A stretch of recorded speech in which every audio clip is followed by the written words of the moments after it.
آئے ناظرین، سب سے پہلے ہم آپ کو لیے چلتے ہیں کولکاتہ کا مٹیا برج حلقہ۔ مٹیا برج علاقہ ہمیشہ سے ہی اسلامی، مذہبی، ادبی، ثقافتی اور سیاسی میدان میں سیر فہرست رہا ہے۔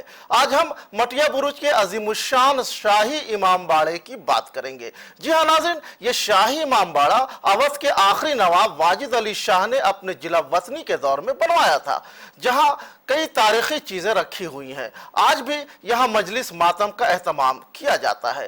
دیکھیے یہ خاص رپورٹ۔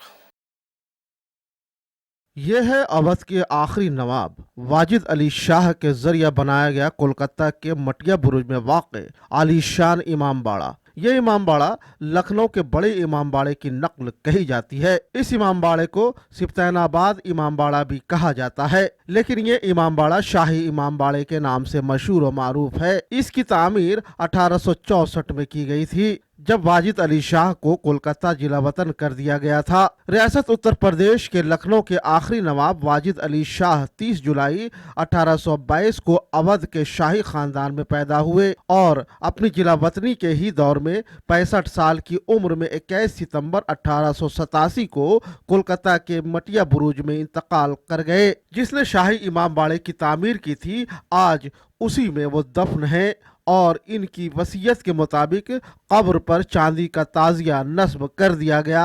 واجد علی شاہ کا پورا نام ابو المنصور سکندر شاہ بادشاہ عادل قیصر زماں سلطان عالم مرزا محمد واجد علی شاہ اختر تھا۔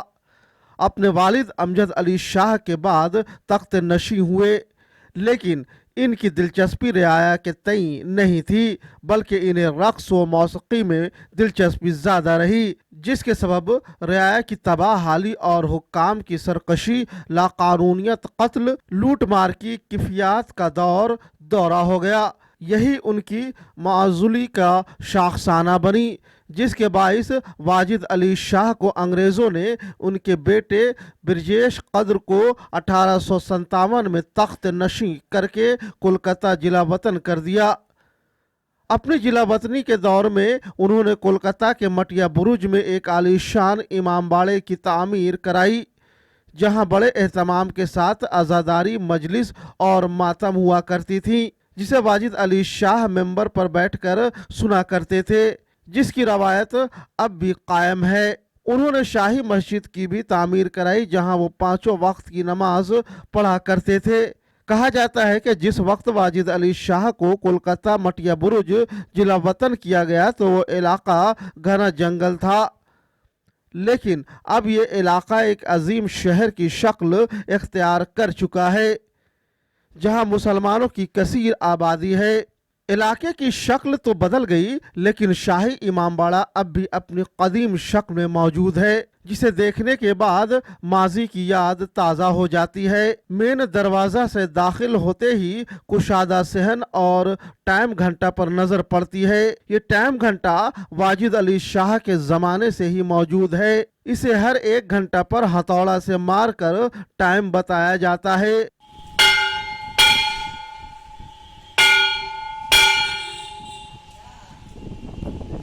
اس روایت کو اب بھی برقرار رکھا گیا ہے۔ امام باڑے کے مین ہال میں داخل ہونے کے بعد یہاں کئی تاریخی چیزیں دیکھنے کو ملتی ہیں۔ تعزیہ، علم اور بوسیدہ قرآنی آیات کے علاوہ واجد علی شاہ کے زمانے کی مہر پر بھی آپ کی نظر پڑ جائے گی۔ آپ اگر غور کریں گے تو واجد علی شاہ کے ذریعہ بنائی گئی سبھی چیزوں میں مچھلی کی نقاشی دیکھنے کو مل جائے گی۔ مین ہال میں تعزیہ، علم، کئی خوبصورت جھولتے ہوئے بڑے بڑے فانوس اور دیواروں پر ٹنگی ہوئی کئی تحریر کردہ عبارتیں دیکھنے کو مل جائیں گی۔ اس تاریخی امام باڑے کے متعلق امام باڑے کے نگراں اور مینیجر سید واصف حسین نے کئی اہم باتیں بتائیں۔